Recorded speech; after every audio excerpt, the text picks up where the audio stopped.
Greetings, I'm Michael Breeden, and this discussion of human genetics is basically a brief review of the genetic sections of my book, Transition to a New Human Ecology.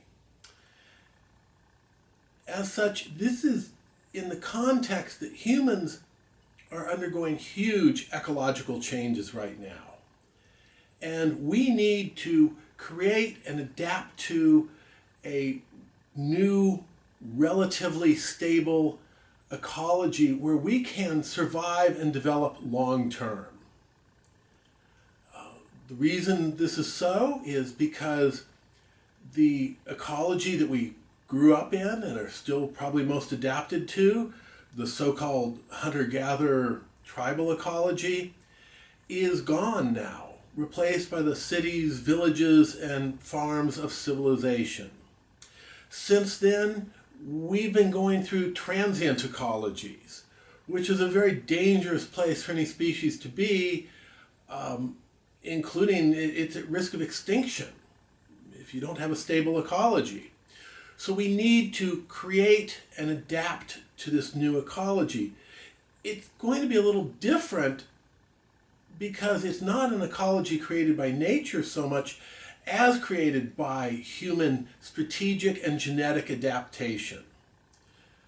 This is about the genetics issues of adaptation.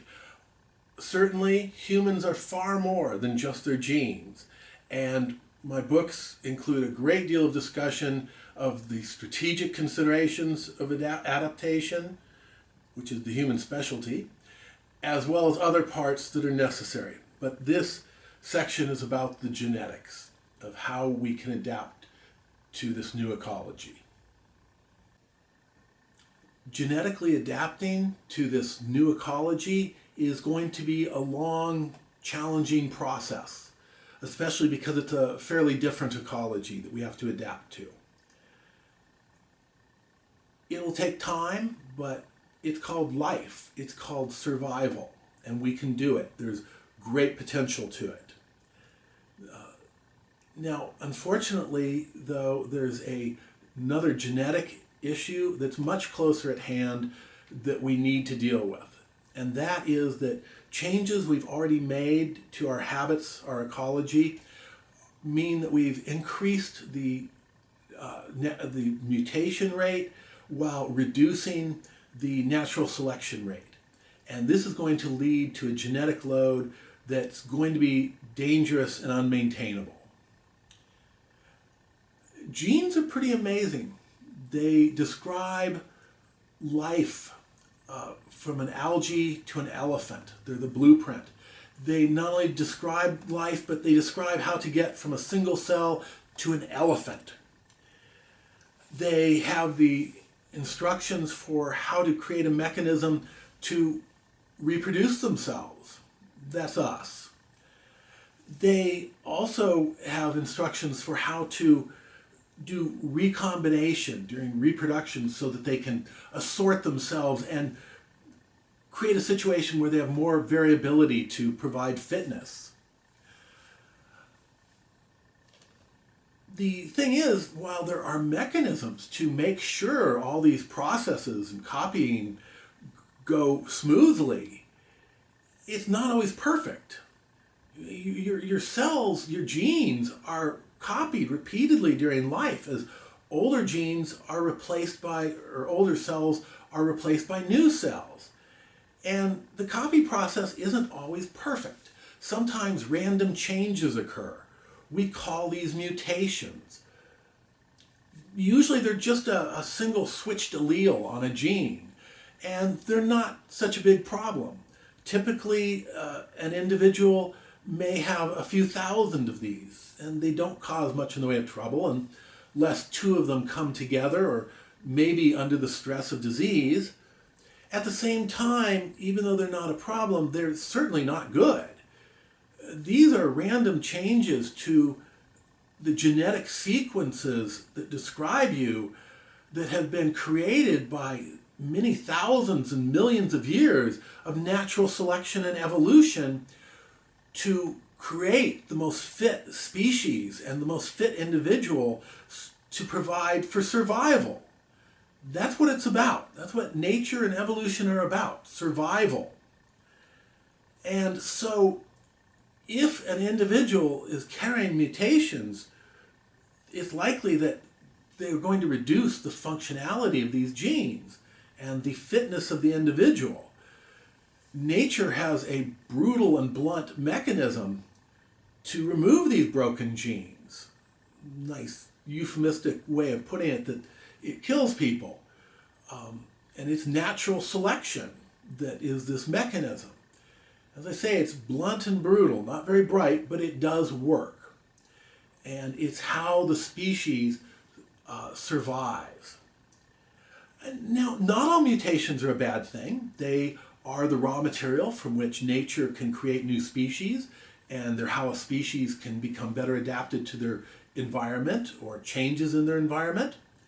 But again, most of them being random are bad.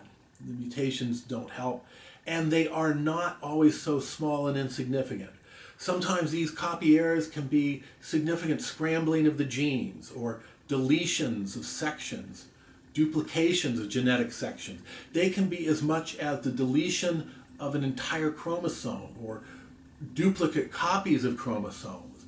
When you have this significant a copy error, this is likely to be such that the zygote's not going to survive to birth even. And if it does, it's very likely to cause health problems all their life until natural selection removes them.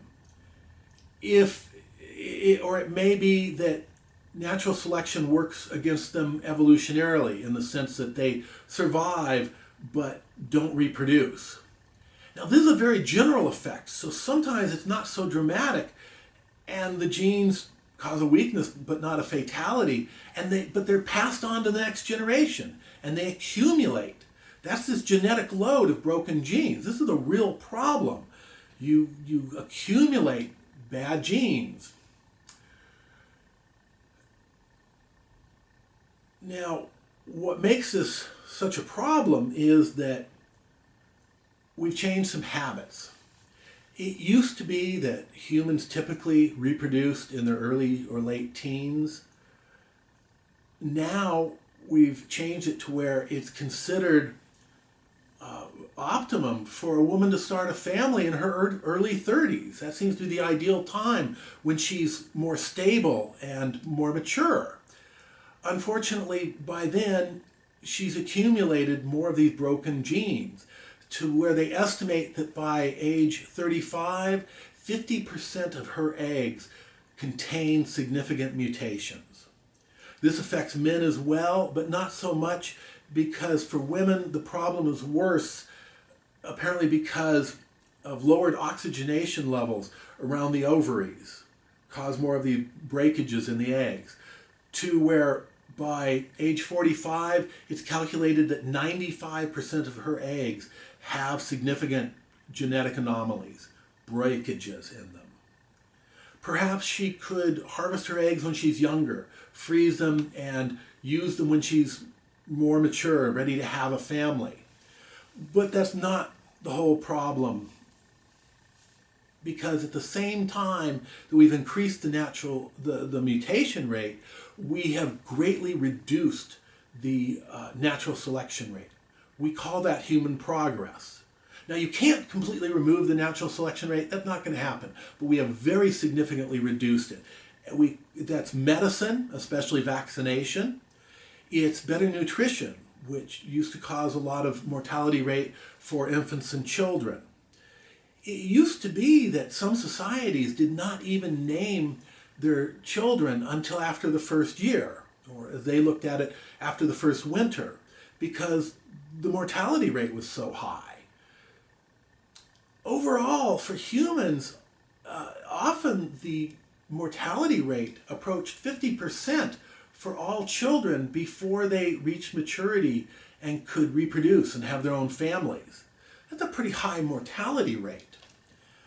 There's other things we've done to reduce natural selection. It's a safer environment that we live in civilization.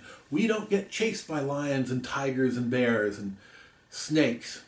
We're also less susceptible to murder and violence from our own kind.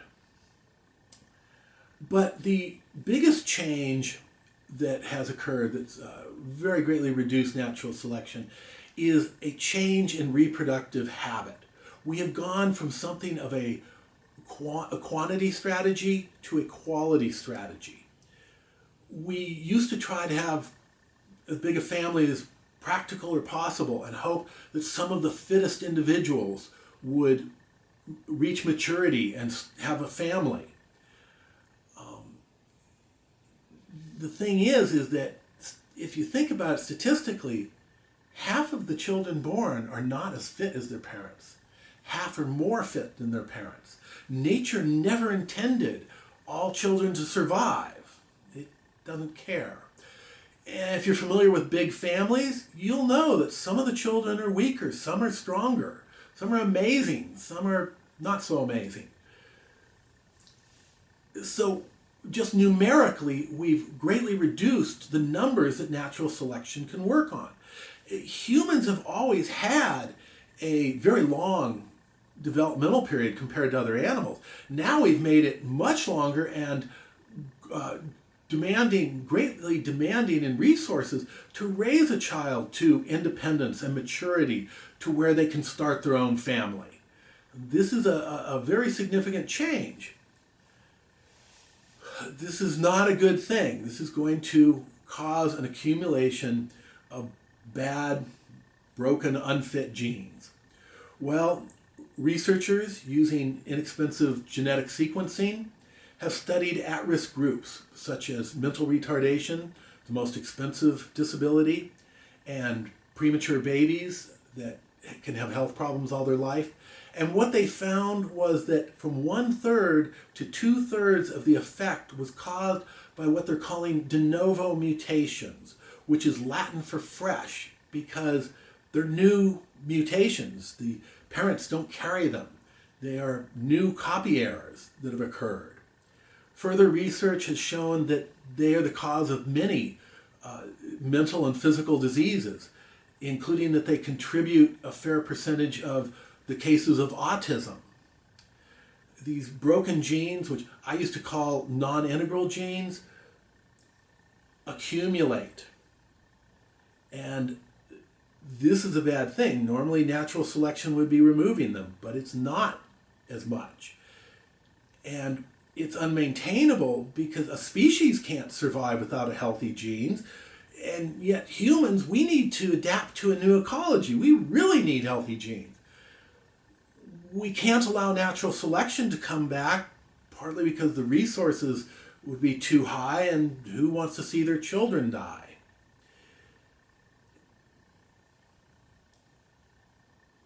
If we can't find a way to reintroduce natural selection, we will revert to some previous tribal feudal form where natural selection operates like it used to.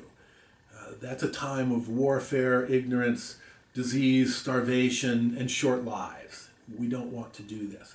Somehow we have to replace the natural selection we've removed. And if there's any takeaway from this entire video, that's the most important thing. We are in trouble. We have to do something about this reduction in natural selection. And the solution has to be safe, inexpensive, practical, and ethical. Somehow we have to solve this. The only solution I can see to the problems we've already created by reducing natural selection is to replace it using pre-implantation artificial genetic selection. The basic idea would be that when a woman wants to have a family, you harvest 100 eggs, fertilize them with her mate's sperm, and do genetic analysis on the zygotes to select the best combination of genes from both parents. Nature doesn't promise that your children will inherit the genes you respect about yourself or your mate the most. Artificial genetic selection can do that. Now, it needn't be so intrusive. Developments in stem cell technology show that we can create sex cells from other tissues, perhaps skin. If in natural conditions, the natural selection rate is around 50%, using artificial genetic selection, we should be able to increase that to 90 or more percent. That offers a lot of potential, and we can select against these genetic anomalies.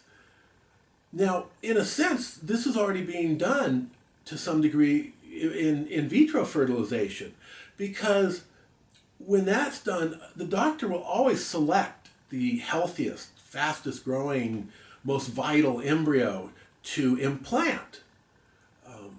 They can even do a little bit of genetic screening, but nothing like we could potentially do with genetic sequencing.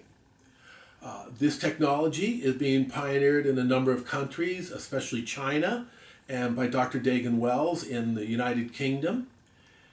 And a key point of it is it's not that expensive. Certainly not compared to a problem pregnancy. And this is very important, that it's not expensive and the price is going down, because everybody's going to need this. This isn't for the rich and elite like the movies like to portray. This is something that everyone that uses genes for reproducing is going to need to use. So it has to be economical.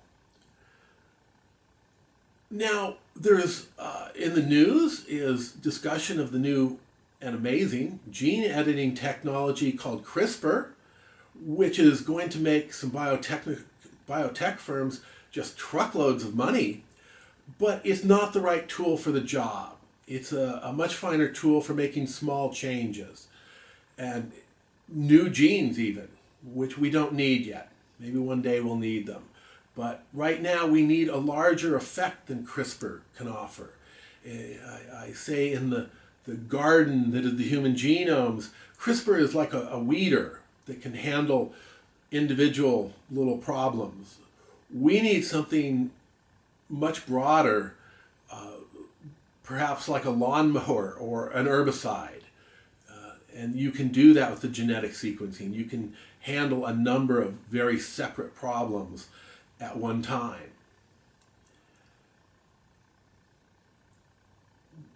The mutation rate and lack of natural selection will cause a genetic load that is unmaintainable.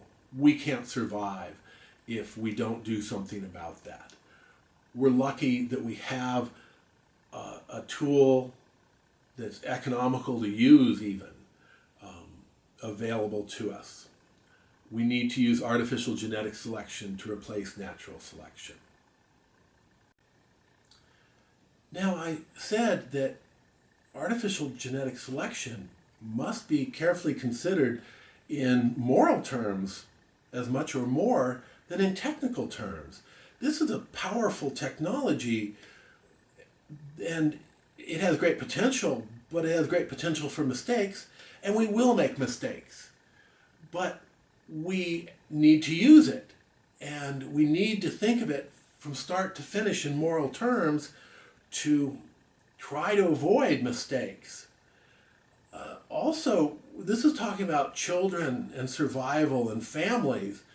And when you talk about that, ancient moral and even spiritual instincts, far older than intellect, will suddenly come to attention. And in ways, they may have more say about the result. So it must be considered from start to finish in moral terms. The morality of artificial genetic selection is it will result in healthy families, healthy children, and healthy communities. And that is the foundation of morality. It has a lot more to it than that. Genes are the gift that keeps on giving. Any genetic health or ability you can husband this generation can be passed on forever. That's quite a wealth. There is an interesting moral poetry to artificial genetic selection, in that those who have the least have the most to gain.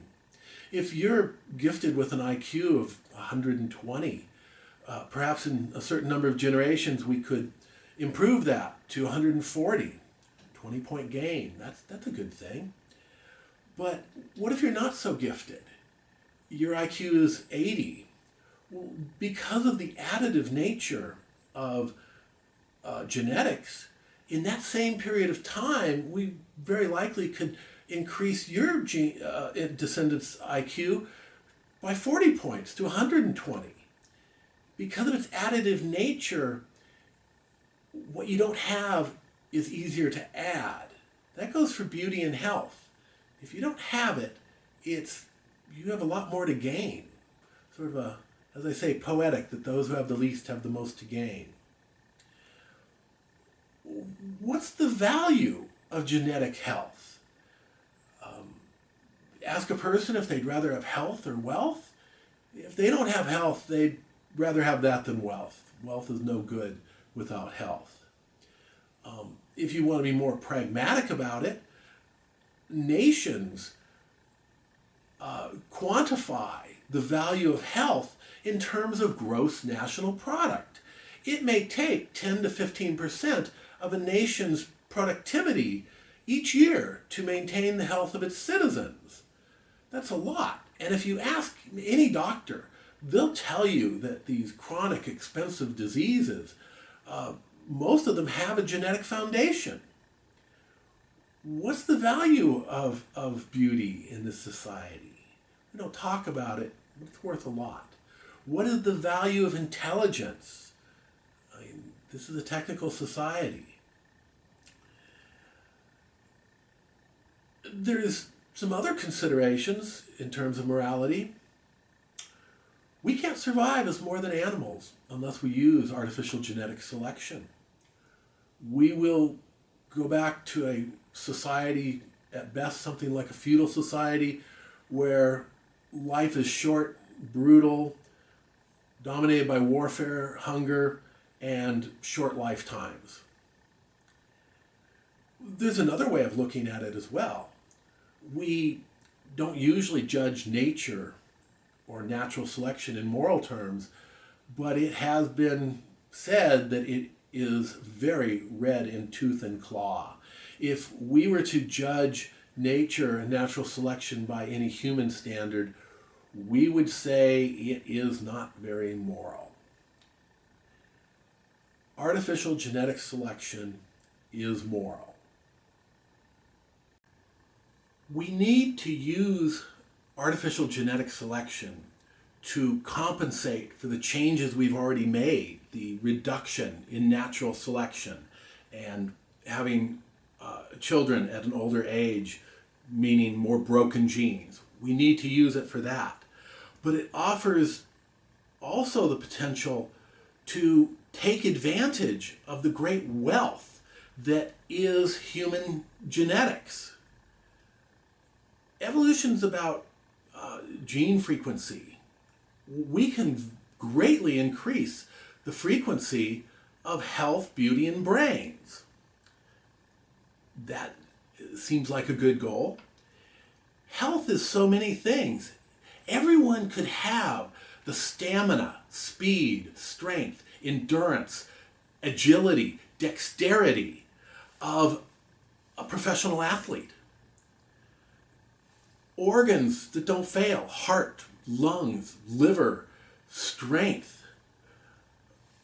The mind that keeps circulation, that is healthy through life, and our senses, fine sense of touch, vision that doesn't fade with age, hearing that doesn't dim.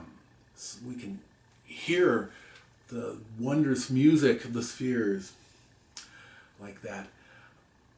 We also can have a very acute sense of smell, which we don't think about, but actually has much more potential than what we think of normally. Yet it is what brings us the joys of the sense of nature and the sense of a fine meal. All of these can be enhanced. They all have genetic foundations. They can all be enhanced. Everyone can have superior health. And we're not just talking health that of youth. We're talking health that lasts to an advanced age.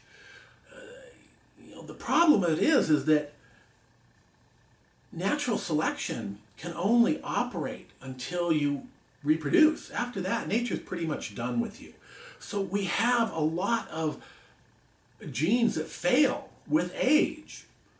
And we can remove that. The heart disease, the mental diseases that come on, cancer, arthritis.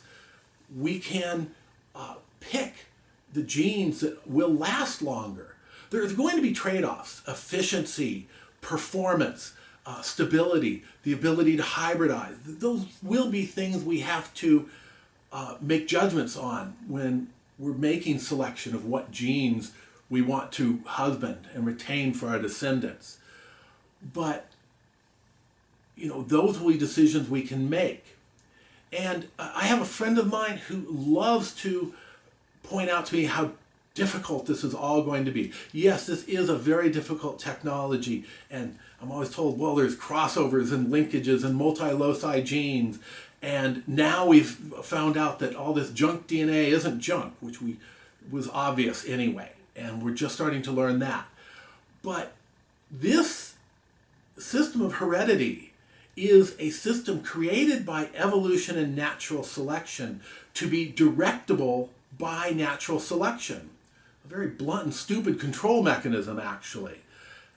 It only makes a yes-no choice. We can do far better with artificial genetic selection. Beauty. Everybody could be drop-dead gorgeous, which would confuse things a little bit, but I think we could deal with it. And beauty has a high premium right now. And beauty is so much more than face and form and skin and hair. It is grace. It is how you move. It is how you walk. It is how you talk. It is your speaking voice, your singing voice. There are many forms of beauty that we have no name for. This is like health.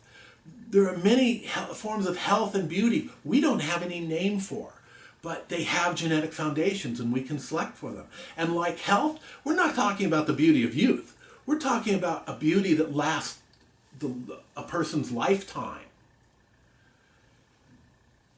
And then there's brains, health, beauty, and brains. Brains, that is really the human shtick. That's what it's all about. It was our intelligence that got us here. It's our intelligence that's basically the most important behavior we have now.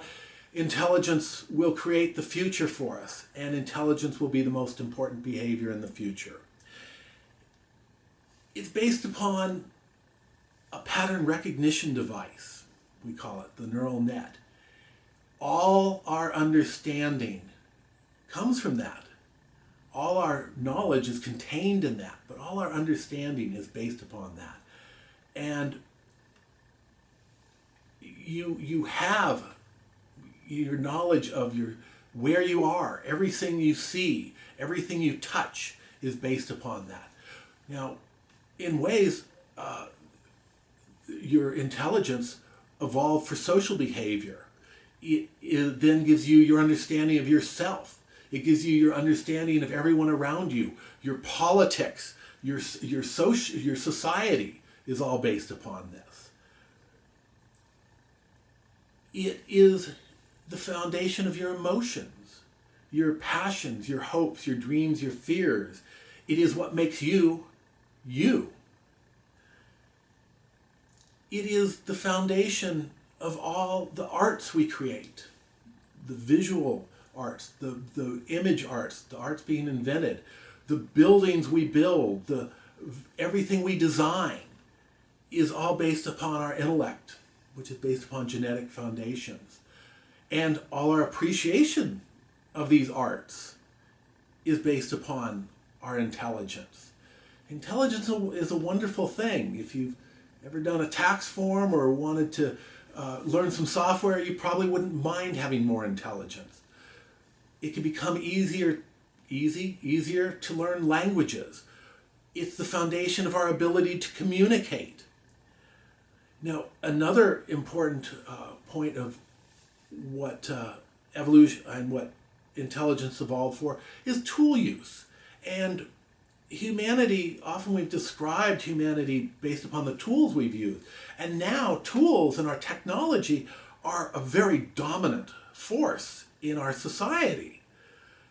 There are predispositions for using technology. I've talked about racial genetic variation. If you want to talk about predispositions, look at caste: priest, king, peasant, craftsman, scribe, warrior. Those are a huge another realm of variation. And these can all be added, these genetic predispositions, which we could use now because our technologies are getting so complicated that not many people can handle them very well. And those that do have to be pretty specialized. We need to be able to be better at creating machines, maintaining machines, understanding them and using them. And for that matter, as machines are getting smarter, we could darn well use to be smarter to deal with them. That's all intelligence, and it all has genetic foundations. Using artificial genetic selection, we can offer so much more potential to every individual and every people of humanity. The next question would be, how can we safely and wisely take advantage of genetic technology that's developing to compensate for the changes we've made, such as reducing natural selection and increasing mutations due to age, as well as how can we take advantage of the technology to be able to benefit from the great wealth that is the genetic diversity of all humanity. Evolution is a change in gene frequency.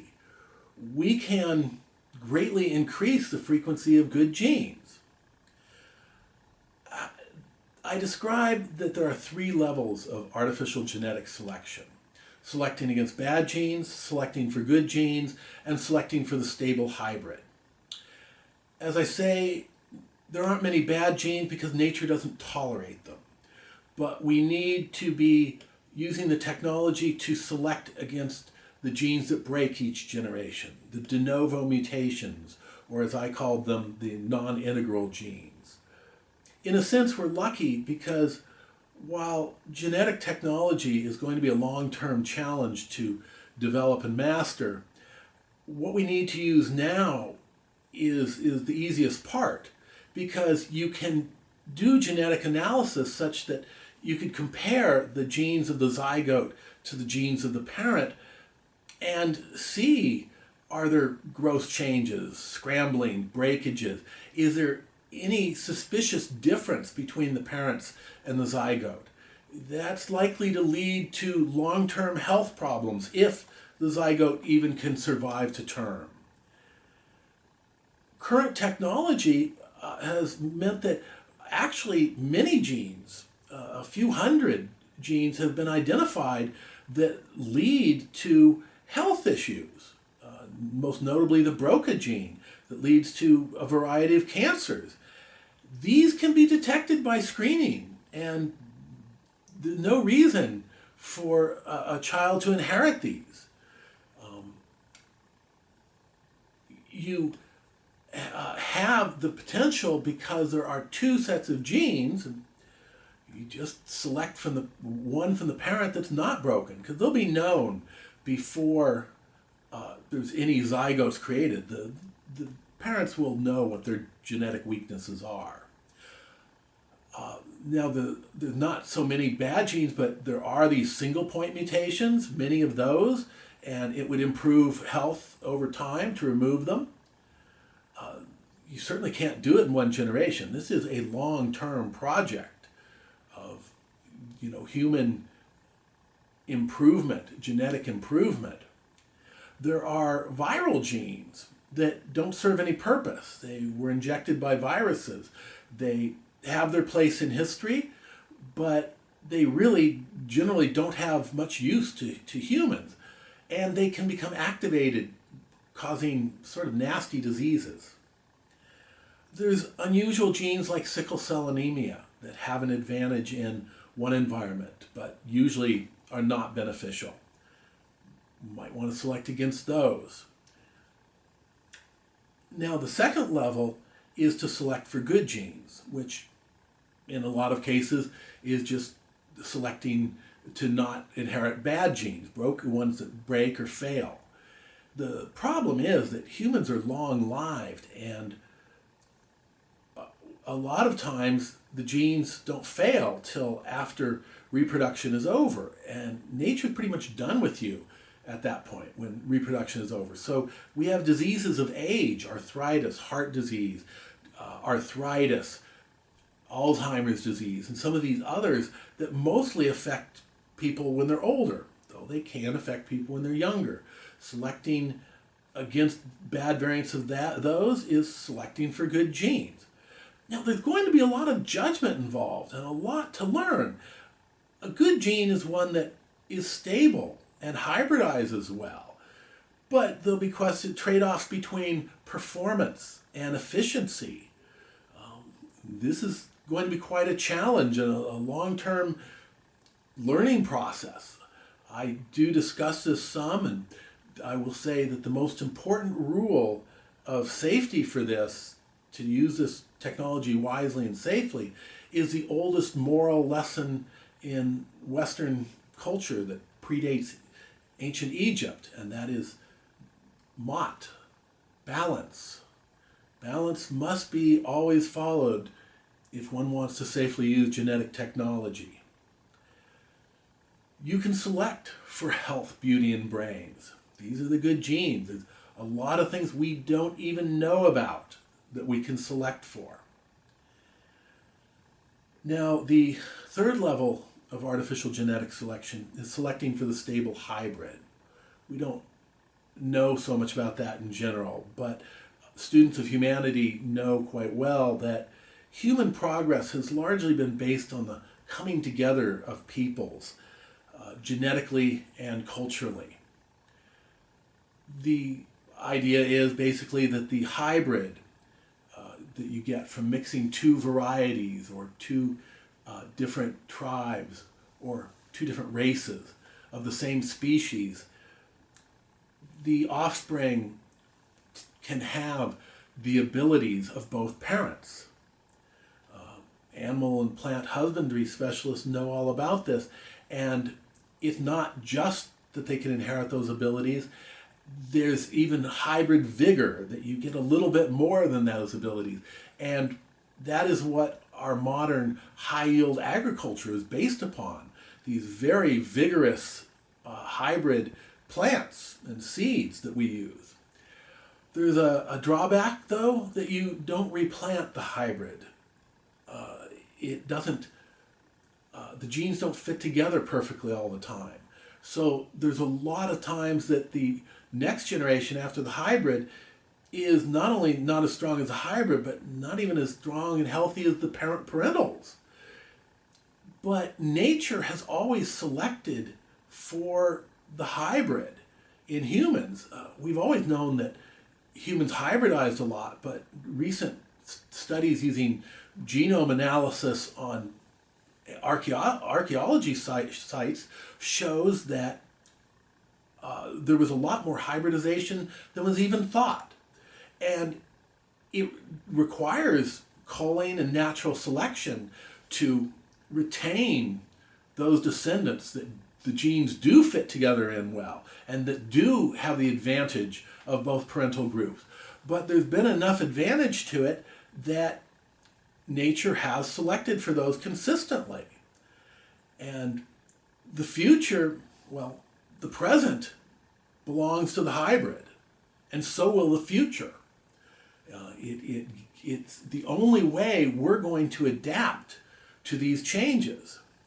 Now, be aware, no race existent now has all the potentials, the genetic potentials, to adapt to the future. For one, we don't know what it's going to be like, and I'm pretty sure it's going to be quite a bit different than most people think. That I'm pretty sure of. I write about that elsewhere. And so we need to take advantage of the hybrid, which we can do using artificial genetic selection, to reduce how much culling is needed, how much natural selection is needed to find the combinations of genes that will fit together well and take advantage of the parents. Now note, this relates to racism also. Racism in this context becomes something of a archaic artifact, because while, yes, the world's getting more crowded and we are bumping into each other more, we tend to be looking at others different than ourselves as competitors. We really need to be looking at them as having genetic and cultural potentials that our descendants are going to need to survive. They aren't our competitors. They carry the genetic traits our descendants need. We will only survive if we take advantage of the genetic wealth of humanity. Racism is silly. The future does belong to the hybrid, and it offers a rich future. We have incredible genetic potential, and we can take advantage of it using artificial genetic selection. It's time to return to the topic of morality, but this time in the larger context of the world and of humanity. After the great disasters ended, that were the world wars, the victors looked at the devastation and our ability to destroy and said, we can't be doing this. We cannot survive. We do not have a future if we continue wars like this. And they realized that a significant component of these wars were racial in both the East and the West. And they said, this is sort of like the religious wars we had, where we fought until we were exhausted, had peace for a generation while we recovered, and then we fought more. We quit doing that because we knew we had no future. A moral decision was made that we were not going to have race wars. People were not going to be judged by their heredity. We were not going to have ethnic conflict. And science was told to toe the line on this. They were told, you can't be studying heredity and race, because too often science had been used to explain racism and to rationalize race war. Now, though, science needs to start looking at genes and heredity, because we have an incredible genetic problem that we need to solve. And we need to understand racial variation, because to make it to the future, we need to understand the great wealth that is the ethnic and racial diversity of humanity. As I say, jingoistic racism makes no sense. It has no future. Our future does belong to the hybrid. In the last century, an experiment was done with negative eugenics, probably with good intentions, but it was basically replacing natural selection with human decision, saying you can't have children. Well, taking away a person's ability to have children is taking away their future. It was judged to be immoral. In ways, artificial selection is a little bit like that. It's the same intent, trying to improve the human genome, but it's very different. This is not selecting against an individual. This offers more of a future to the individual. It is about selecting against broken genes and weak genes, and selecting for good genes. Natural selection cannot select for good genes. It can only bluntly basically kill a person. They're not going to survive in the future. No descendants. That's what that's about. This is about selecting for the best genes. Now, that was done by nature using competition, but that wasn't a great tool because it often wasted the second best gene, the third best gene. we have to do this, and it's nothing like the immorality that eugenics was. This is to husband good genes, to give everyone a chance. And that's important because, see, if you are a healthy, intelligent, attractive person, you may think, well, I'm ready for the future. My descendants will do great. They don't need artificial genetic selection. Well, yes, they do, for maintenance and to adapt. But what if you're not so gifted? Half the world is not so gifted. And truthfully, right now, and before now, the world is a very difficult challenge. As was said, many live lives of quiet desperation. And if you are not so gifted, you may be struggling now, and you're looking at the future saying, I'm not sure if there's any place for my descendants in the future. This is not good. This is a bit of despair. But what artificial genetic selection is about is that it offers the potential for a future to a person like that. Because generation by generation, their descendants can husband and accumulate better and better, healthier genes. It's like compound interest, to where they're comfortable in the new ecology that we need to create so that they can compete there quite well. This is very important in the immediate, because right now there's many peoples and groups attacking civilization and society because they don't see the changes of civilization as being good.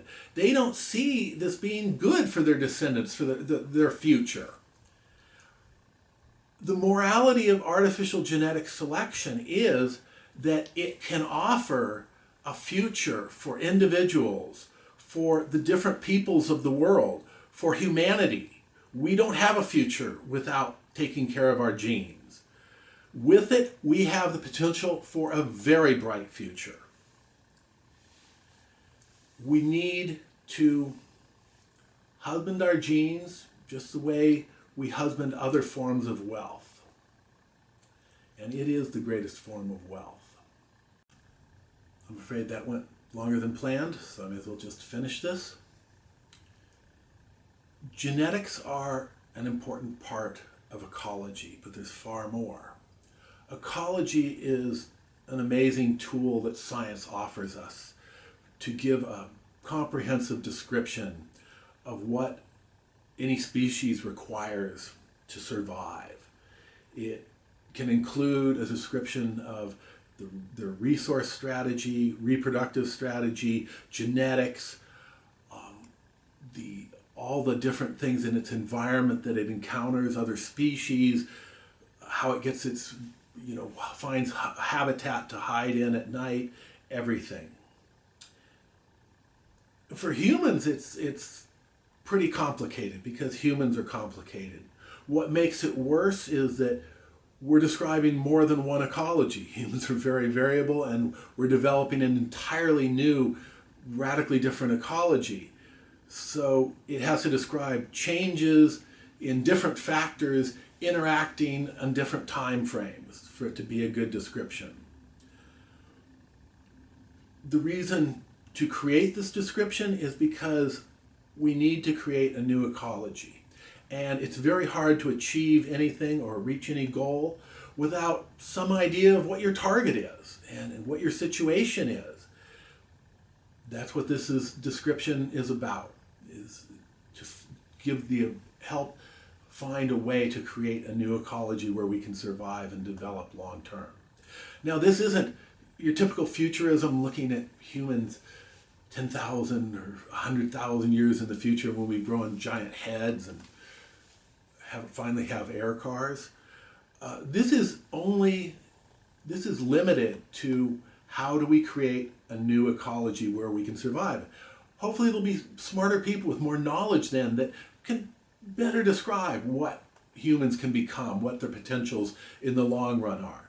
I have some ideas, but my objective is to solve these really nasty problems we face right now because of changes that have already occurred, and reach a safe place.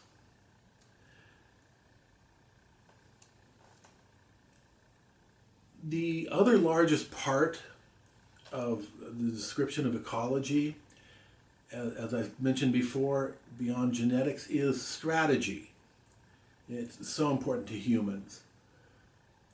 And we are developing so many new strategies. If you think of politics, democracy is so new. We need to improve it. All our systems, economic, social, family, education, resource development, our arts, all need to be developed greatly from where they are. There's a lot to strategy, but I will mention two elements in closing. These are what I'm working on, and I hope to present them for your evaluation later. But it's important to consider. The first of these items is philosophy. Science, a study that doesn't get much credit nowadays, yet it was the king of knowledge for so long. And there's a reason for that, and there's a reason it's important. Philosophy is a huge thing, especially now with people studying all kinds of things. The philosophy I need to document and refer to is the philosophy, the small section of it, that we need to survive in the future in this new ecology. We are going to need some of it. Philosophy in ways is like physics. The leading research in physics now is along string theory and multi-universes and trying to figure out if information can ever come out of a black hole, which I don't think is ever going to affect me in my life or my descendants for a long time. But if you boil water to cook food or ride a bicycle, that certain little bit of physics becomes very important to you. And that's the way it is with philosophy. There's some very esoteric stuff out there that I think has confused people, that we've forgotten the basis that's important. It used to be everybody knew it because an educated person was one who was well read, and reading naturally teaches the fundamentals of philosophy, which is how to think, how to solve problems, how to use your brain. The author says how their characters encountered a problem, how they solved it, how they made a mistake and realized they'd made a mistake, and how they thought it through and solved the problem. The basis of philosophy is telling us how to think. More than that, in a sense, it's how to tell the truth. That was the second development of philosophy in the West, so to speak, was critical thinking, a word misused very often. But critical thinking is how to determine truth using reason and logic. And this will be extremely important in now and in the new ecology. Unfortunately, electronic media does not teach how people think. It can give knowledge, but it does not teach understanding. And speaking of understanding, the reason I mention philosophy is because of another body of knowledge that's critically important, that you can achieve understanding of, built on a foundation of a knowledge of philosophy. We don't have any instincts to learn philosophy, really, that I know of. But we have very, very powerful instincts to learn this other body of knowledge. And that's morality. Because morality is how we determine right and wrong in the sense of survival. It's how we make the decisions that will ensure or cause failure of our survival.